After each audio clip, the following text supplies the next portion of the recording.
আমি তো বারবার বলছি এনআইএ ইনভেস্টিগেশন করুক, দুধকে দুধ পানিকে পানি করে দিক না।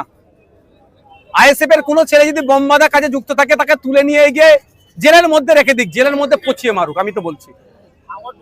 কিন্তু প্রশ্ন আমার এখানে একটাই, চালতাবেড়িয়ার তাজা নেতা তৃণমূলের, ভাঙড়ের যিনি প্রার্থী হচ্ছে তৃণমূলের, তার স্নেহধন্য ছত্রছায় থাকা ওহিদুল ইসলাম সাহেব কোথায়? এই ওহিদুল ইসলাম না, তৃণমূলের ওহিদুল ইসলাম সাহেব কোন হসপিটালে আছে দেখুন, চোট খেয়ে। ওই দিনকে যে বোম বানছিল আইএসএফ কে মারার জন্য সাধারণ মানুষকে, সৃষ্টিকর্তা ঠিক জায়গায় মেরে দিয়েছে। তিনি কোথায় এখন? প্রকাশ্যে আসছে না কেন? কোথায় তিনি? না এখনো পর্যন্ত মনে হয় চার্জ টেক আপ করেনি। এসেছে, ইনভেস্টিগেশন করেছে, আমি শুনেছি। আমি তো চাইছি নিরপেক্ষ তদন্ত।